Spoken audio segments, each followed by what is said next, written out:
Hello friends, this is Ashwini Sadhana Arjun और आज हम डिस्कस करेंगे कॉन्स्टिट्यूशन लॉ का एक बहुत ही important topic that is article 21 of Indian constitution. Article 21 जो है ये राइट टू लाइफ की बात करता है और अगर आप बेयर प्रोविजन देखेंगे तो शायद आर्टिकल 21 जो है बहुत छोटे आर्टिकल्स में से एक है। मतलब केवल एक लाइन का आर्टिकल है और इस एक लाइन के आर्टिकल का इंपॉर्टेंस इतना है कि अगर इसको कॉन्स्टिट्यूशन से हटा दिया जाए तो शायद कॉन्स्टिट्यूशन में कुछ बचेगा ही नहीं। या किसी से अगर पूछा जाए कि इंडियन कॉन्स्टिट्यूशन के दो चार बहुत इंपॉर्टेंट आर्टिकल अगर निकालने हैं तो I think article 21 will be one of them. क्योंकि आर्टिकल 21 जो है वो है तो बहुत छोटा सा, लेकिन इसका कोर्ट के थ्रू इंटरप्रिटेशन होने के बाद, इसके नई डायमेंशंस आने के बाद आज की डेट में ऐसी कोई भी चीज नहीं है जो लगभग आर्टिकल 21 में ना आती हो। या आप ये कह सकते हैं कि अगर हमें कोई भी रेमेडी चाहिए और हमें कोई चीज नहीं दिख रही है कि हम कहां से ये रेमेडी ले सकते हैं, तो हमारी हेल्प आर्टिकल 21 करता है। अब आर्टिकल 21 क्या है, इसको समझने से पहले कुछ चीजें हैं जो हम आपको बताना चाहते हैं जिससे आपको ये अच्छे से समझ में आ जाएगा। दूसरा यह है कि आर्टिकल 21 जो है ये दो एस्पेक्ट में देखेंगे हम। एक इसका कॉन्सेप्चुअल एस्पेक्ट देखेंगे और कुछ इसका हम फैक्चुअल एस्पेक्ट देखेंगे। फैक्चुअल एस्पेक्ट का मतलब यह है कि इसके नए डायमेंशंस जो आए हैं वो कैसे आए हैं, क्योंकि जैसे कि हमने बताया आज की डेट में लगभग हर चीज कवर होती है आर्टिकल 21 में। तो पहले तो आर्टिकल 21 ना देख के हम कुछ चीजें देखते हैं जिसको आप पहले से पता है, लेकिन फिर भी एक नए नजरिए से आप देखिए। जैसे दो फ्रेज यूज किए जाते हैं। एक फ्रेज है प्रोसीजर एस्टैब्लिश्ड बाय लॉ, एक है due process of law. Procedure established by law and due process of law, ये दो फ्रेज आगे हम अपने लेक्चर में कई जगह पे यूज करेंगे। तो यूज करने से पहले हमको ये पता होना चाहिए कि इनका मतलब क्या है। अब देखिए, प्रोसीजर एस्टैब्लिश्ड बाय लॉ का मतलब ये होता है कि लॉ ने कोई प्रोसीजर एस्टैब्लिश कर दिया, ठीक। ड्यू प्रोसेस ऑफ लॉ का मतलब होता है कि जो प्रोसीजर है वो रीजनेबल होना चाहिए। Just, fair and reasonable process को हम ड्यू प्रोसेस ऑफ लॉ कहते हैं। और प्रोसीजर अगर लॉ ने एस्टेब्लिश किया है कोई भी, चाहे वो जस्ट, फेयर और रीजनेबल हो या ना हो, उसको हम कहते हैं प्रोसीजर एस्टेब्लिश्ड बाय लॉ। अब अगर हम देखें कि कहीं पर अगर प्रोसीजर एस्टेब्लिश्ड बाय लॉ है या ड्यू प्रोसेस ऑफ लॉ है तो इसका इफेक्ट क्या पड़ता है। एक्चुअली में क्या है कि जहां पे प्रोसीजर एस्टेब्लिश्ड बाय लॉ है वहां पे कोर्ट को ये पार नहीं होता है कि वो ये चेक कर ले कि क्या लॉ सही बना है या गलत बना है। मींस जहां पे प्रोसीजर एस्टेब्लिश्ड बाय लॉ होगा वहां जुडिशरी को केवल इतनी पार होगी कि वो ये चेक कर ले कि क्या प्रोसीजर एस्टेब्लिश्ड बाय जो लॉ है उसको फॉलो करने में तो कोई गलती नहीं हो रही है। या हम ये कह सकते हैं कि देखिए, दो एस्पेक्ट होते हैं किसी भी चीज के, एक सब्जेक्टिव होता है, एक प्रोसीजर होता है। यहां पे जो प्रोसीजर एस्टेब्लिश्ड बाय लॉ है ये आपको बचाता है एक तो प्रोसीजरल एस्पेक्ट से, दूसरा एग्जीक्यूटिव के आर्बिट्ररी एक्शन के अगेंस्ट में। अगर एग्जीक्यूटिव का कोई आर्बिट्ररी एक्शन है उससे ये आपको बचा लेगा। प्रोसीजर जो है वो एग्जीक्यूटिव के ही थ्रू आएगा। तो इन दोनों में से कोई भी चीज हो, हाँ, जहां पे प्रोसीजर एस्टेब्लिश्ड बाय लॉ की बात आती है वहां पे court has no power to check whether the law is valid और नॉट। वो ये नहीं देख सकती है कि लॉ की क्या पोजीशन है। हाँ, अब लॉ को जब इंप्लीमेंट किया जा रहा है उसमें वो देख सकती है। ये तो हो गया प्रोसीजर एस्टेब्लिश्ड बाय लॉ की बात। दूसरे हैंड पे हमारे पास है due process of law. Due process of law का मीन्स क्या होता है, procedure must be just, fair and reasonable. अब एक्चुअली में ये पूरा कॉन्सेप्ट जो है वो लगभग अमेरिकन कॉन्स्टिट्यूशन से लिया गया है। अमेरिका भी हमारी तरह कहाँ, इंग्लैंड का ही गुलाम था पहले। तो इतनी गुलामी देखने के बाद उन्होंने कहा कि ऐसा ना हो कि पार्लियामेंट में कुछ ऐसे लोग बैठ जाए जो टोटल पावर उनके हाथ में आ जाए, इसलिए उन्होंने doctrine of check and balance करके अपना बना रखा, जो सेपरेशन ऑफ पावर में आपने देखा भी है या नहीं देखा है तो एडमिनिस्ट्रेटिव लॉ पे हमारा ये एक लेक्चर है सेपरेशन ऑफ पावर करके, वो आप देख भी सकते हैं। अब यहाँ पे जो ड्यू प्रोसेस ऑफ लॉ है ये बात करता है just, fair and reasonable process की, ठीक। अब क्वेश्चन ये राइज होता है कि इंडिया में हम कौन सा प्रोसेस फॉलो करते हैं। प्रोसीजर स्टेब्लिश्ड बाय लॉ या ड्यू प्रोसेस ऑफ लॉ। तो ज्यादातर लोग यही कहते हैं कि हम procedure established by law follow करते हैं। अगर पूछा जाए कहां दिया गया है तो बता देते हैं आर्टिकल 21 में प्रोसीजर स्टेब्लिश्ड बाय लॉ दिया गया है। लेकिन आगे चल के केस आया Maneka Gandhi versus Union of India, जिसमें ड्यू प्रोसेस ऑफ लॉ की भी बात की गई है कि हमारे यहां भी अब जो प्रोसीजर जो है वो कैसा होगा, ड्यू प्रोसेस होगा। ये एक जनरल चीज है।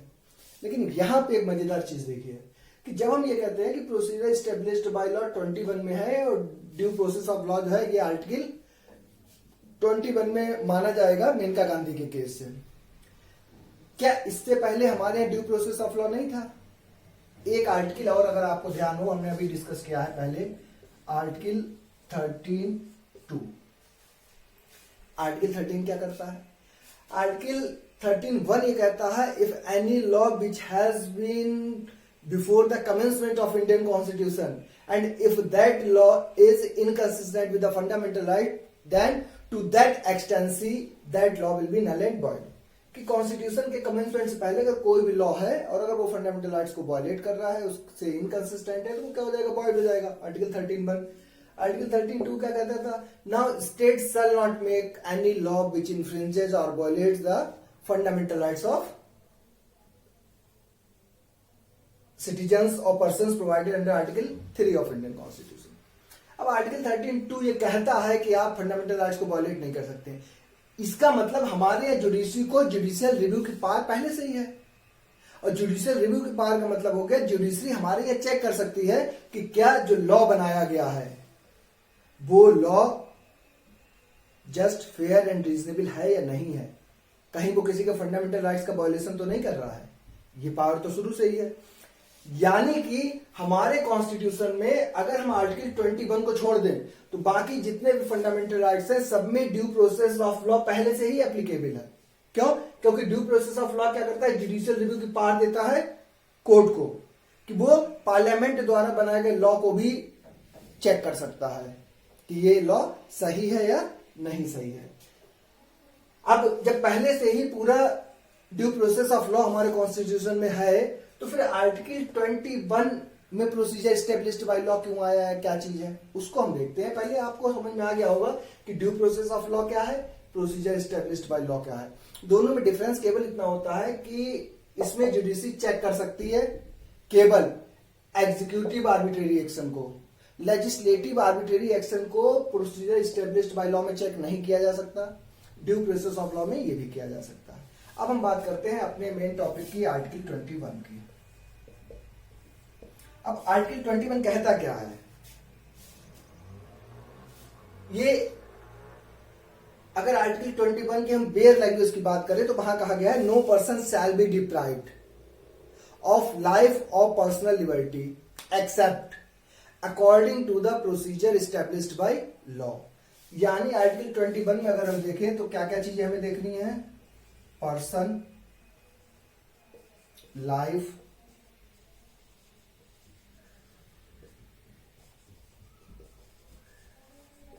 Personal liberty and procedure established by law.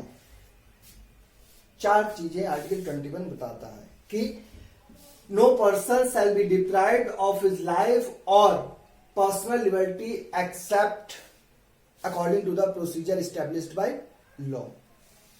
मतलब आर्टिकल 21 में जब ये टर्म यूज किया गया प्रोसीजर एस्टेब्लिश्ड बाय लॉ, इसका मतलब कॉन्स्टिट्यूएंट असेंबली में जो लोग कॉन्स्टिट्यूशन बना रहे थे वो स्पेशली इस चीज को चाह रहे थे कि यहाँ पे ड्यू प्रोसेस ऑफ लॉ ना आए, क्योंकि ड्यू प्रोसेस ऑफ लॉ बाकी फंडामेंटल राइट्स में तो पहले से अवेलेबल था। यहां जानबूझ के ये वर्ड रखा गया प्रोसीजर एस्टेब्लिश्ड बाय लॉ, जिसकी वजह ये कि वो ये उनका मानना रहा होगा उस समय ये कि हर चीज पे अगर जस्ट फेयर एंड रीजनेबल लगाया जाएगा तो हो सकता है कुछ सोशल लेजिस्लेचर या सोशल लॉ कुछ ऐसे हमें बनाने पड़े जिसमें हमें ये लिबर्टी ना देना चाहे या ना देनी पड़े देश के हित में, जो भी उनका रहा हो। लेकिन उन्होंने procedure established by law term जो है वो उस समय यूज कर लिया, जबकि बाकी फंडामेंटल राइट्स में ड्यू प्रोसेस ऑफ लॉ जो है वो कवर करता था। अब इसको अगर हम एक एक करके देखें आर्टिकल 21 को, तो आर्टिकल 21 में टर्म पर्सन यूज किया गया है। It means The remedy of Article 21 is available not only to the citizen of India but foreigners too. कि सिटीजन और नॉन सिटीजन दोनों को लिए अवेलेबल है। एक चीज लाइफ का भी इंटरप्रिटेशन धीरे धीरे चेंज हुआ है इसमें। लाइफ का मतलब पहले के जो केसेस थे उसमें बहुत नैरो सेंस में लिया गया, और लाइफ का मतलब लिया गया जिंदा रहने से केवल। लेकिन आगे चल के कई केस लॉ आए जिसमें उन्होंने कह दिया लाइफ मीन्स अ डिग्निफाइड लाइफ, कि एक अच्छे से जीवन के जो भी चीजें हैं वो सब लाइफ में इंक्लूड हो जाएंगी। तीसरी चीज अगर हम देखें पर्सनल लिबर्टी। अब पर्सनल लिबर्टी का मतलब होता है दैहिक स्वतंत्रता। जैसे अगर हिंदी वर्जन आप देखें तो ये कहता है कि किसी भी व्यक्ति को प्राण एवं दैहिक स्वतंत्रता के अधिकार से विधि द्वारा स्थापित प्रक्रिया के अतिरिक्त वंचित नहीं किया जाएगा। यानी आर्टिकल 21 कहते हैं कि ये राइट टू लाइफ है, जबकि ये कहता है कि देखिए हम राइट टू लाइफ ले सकते हैं लेकिन केवल प्रोसीजर स्टैब्लिश्ड बाय लॉ से। मतलब जैसे जो जल्लाद है अगर किसी को फांसी पे चढ़ा रहा है तो वो भी किसी को मार रहा है, लेकिन वो प्रोसीजर स्टैब्लिश्ड बाय लॉ है, इसलिए जो है ये नहीं कहा जाता है कि उसने वायलेशन किया किसी के आर्टिकल 21 का। तो पर्सन में दोनों आ गए। लाइफ मीन्स डिग्निफाइड लाइफ हो गया। पर्सनल लिबर्टी का मतलब हो गया दैहिक स्वतंत्रता से। अब यहां पे देखिए लिबर्टी की अगर हम बात करेंगे कि मतलब हमको स्वतंत्र छोड़ दिया जाए, और किसी की लिबर्टी को अगर आप रिस्ट्रिक्ट करेंगे तो वो कैसे करेंगे, उसको डिटेन करके। तो इसीलिए आर्टिकल 22 जब आप देखेंगे अरेस्ट एंड डिटेंशन की जो हम बात करते हैं वो भी इसी से रिलेट करके आगे आ जाता है। इसके बाद मेन जो चीज है इसकी प्रोसीजर स्टेब्लिश्ड बाय लॉ। अब आगे का लेक्चर जो है हमारा वो इसी पे डिपेंड करेगा कि प्रोसीजर स्टेब्लिश्ड बाय लॉ क्या चीज है, कैसे डेवलप हुआ और ये क्या कहता है। देखिए प्रोसीजर स्टेब्लिश्ड बाय लॉ तो आर्टिकल 21 में दिया गया। धीरे धीरे ये चल के ड्यू प्रोसेस ऑफ लॉ भी आर्टिकल 21 में इंट्रोड्यूस हो गया। लेकिन ये कैसे हुआ, कैसे सिनारियो चेंज हुआ, ये देखिए आप। इस पे वैसे तो बहुत केस लॉ है आर्टिकल 21 पे, लेकिन आज हम सब केस लॉ नहीं डिस्कस करेंगे। आज हम केवल इसका कॉन्सेप्चुअल चीजें डिस्कस करेंगे जिससे कॉन्सेप्ट आपका अच्छे से समझ में आ जाए। जैसे एक केस हम डिस्कस कर रहे हैं आपसे,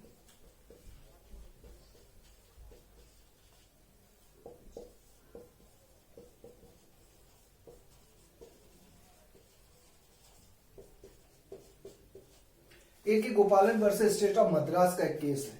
एक्चुअली में क्या है, जो ए के गोपालन है ये एक मेंबर ऑफ पार्लियामेंट रहे कई सालों तक। बहुत ज्यादा इन्होंने आजादी के टाइम में भी इनका रोल रहा, आजादी से पहले बहुत इन्होंने रोल प्ले किया अपना। मीनवाइल क्या हुआ कि 1947 में जो मद्रास था इसने इनको डिटेन कर दिया, जेल में डाल दिया। कब डाला? 1947 में। अब ये जेल में पड़े रहे, इसी बीच देश आजाद हो गया। अब देश आजाद हुआ तो एक एक्ट बनाया, प्रिवेंटिव एंड डिटेंशन एक्ट।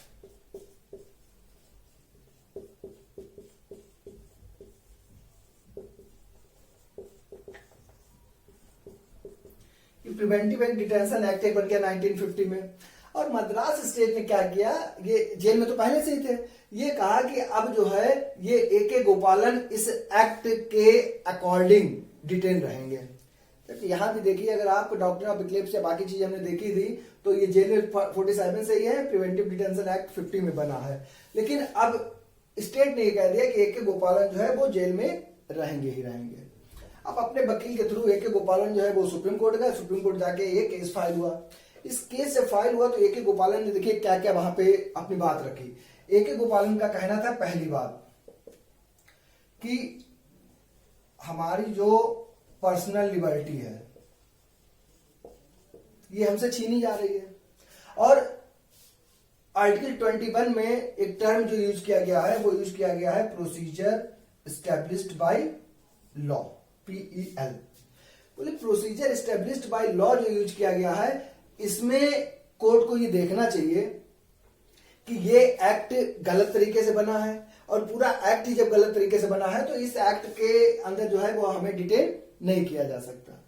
तो कोर्ट का इस पे कहना था, बोले देखिए प्रोसीजर एस्टैब्लिश्ड बाय लॉ जो है इसका ये मतलब है कि हम चेक ही नहीं कर सकते हैं इस चीज को। क्यों? क्योंकि प्रोसीजर एस्टैब्लिश्ड बाय लॉ जहां पे होता है वहां पे केवल एग्जीक्यूटिव आर्बिट्रेरी एक्शन ये चेक किए जा सकते हैं, सब्सटैंटिव नहीं चेक किया जा सकता है, केवल प्रोसीजरल लॉ चेक किया जा सकता है कि एग्जीक्यूटिव एक्शन के अगेंस्ट अगर कोई प्रॉब्लम हो तो उससे हम रिलीफ दे सकते हैं। लेजिस्लेटिव या आप कहिए लेजिस्लेटिव आर्बिट्रेरी एक्शन के अगेंस्ट में हम कुछ नहीं कर सकते। क्यों? क्योंकि यहां पे टर्म यूज किया है प्रोसीजर एस्टेब्लिश्ड बाय लॉ। एक गोपालन साहब का ये कहना था कि procedure established by law due process of law लगभग एक ही चीज है, ठीक है, लेकिन कोर्ट ने ये नहीं मानी। तो कोर्ट ने एक गोपालन में पहली बात तो यही कह दी कि लेजिस्लेटिव आर्बिट्रेरी एक्शन के अगेंस्ट में हमको रेमेडी नहीं दे सकते हैं, क्योंकि यहां पे टर्म क्या यूज किया है, प्रोसीजर एस्टेब्लिश्ड बाय लॉ। एक गोपालन बोले अच्छा चलो कोई बात नहीं। एक आर्टिकल और है 19(1)D।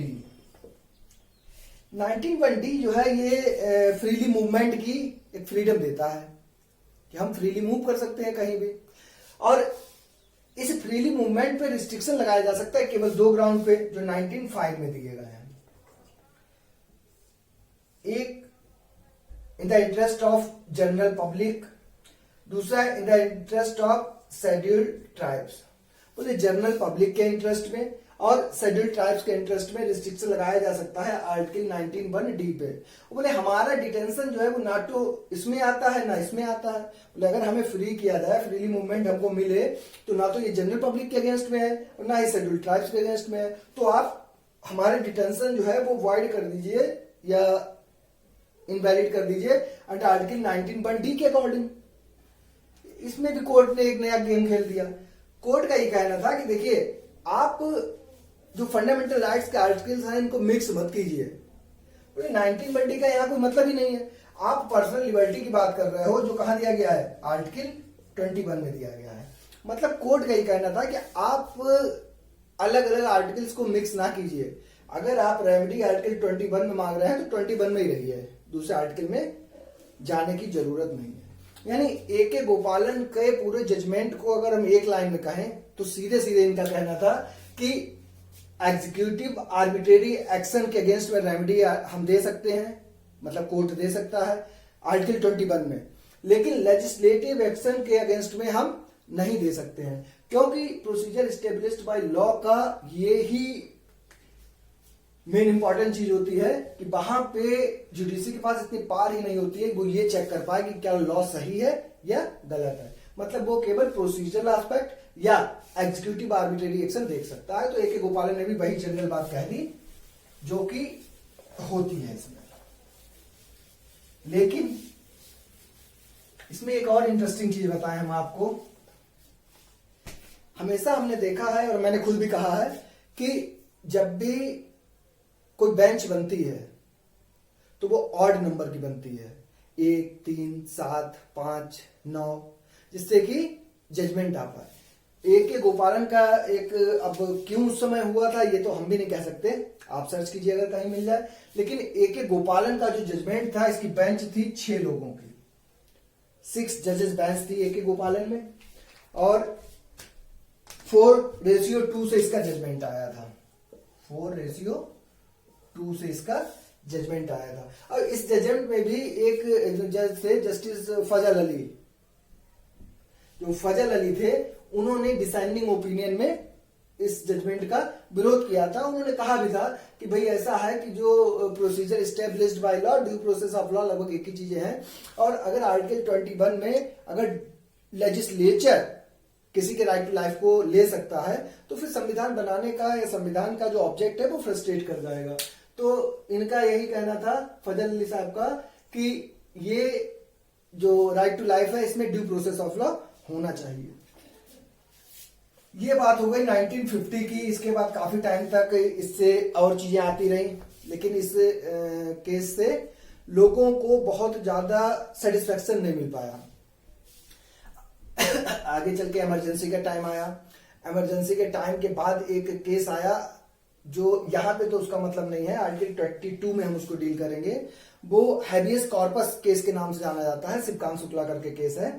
तो ये 75-76 के आसपास केस है। इसका जजमेंट जो था वो ये कहा जाता है कि जुडिशरी के जो भी 2-4 ऐसे जजमेंट हैं जिनकी बहुत ज्यादा क्रिटिसिज्म किया गया, तो वो केस उनमें से था। और सुप्रीम कोर्ट को खुद एहसास हो गया था कि नहीं, हमसे गलती हुई है और ये जजमेंट जो है वो हमने लोगों के इंटरेस्ट के अगेंस्ट में दिया है।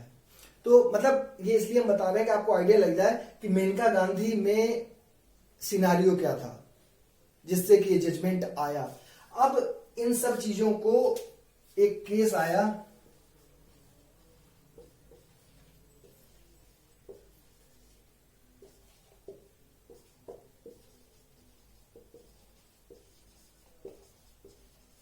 Maneka Gandhi versus Union of India 1978 का केस था। अब ये अगर आप इसके फैक्ट को देखें तो ये क्या है, मेनका गांधी आपको पता है ये संजय गांधी की वाइफ, वरुण गांधी की मदर, संजय गांधी इंदिरा गांधी के बेटे, राजीव गांधी के भाई, ये सब आपको पता है। तो उस समय जब ये इमरजेंसी का टाइम निकल गया, गवर्नमेंट फिर से दूसरी आ गई, तो मेनका गांधी ने एक अपना पासपोर्ट के लिए अप्लाई किया था, वो पासपोर्ट इनका बन भी गया था।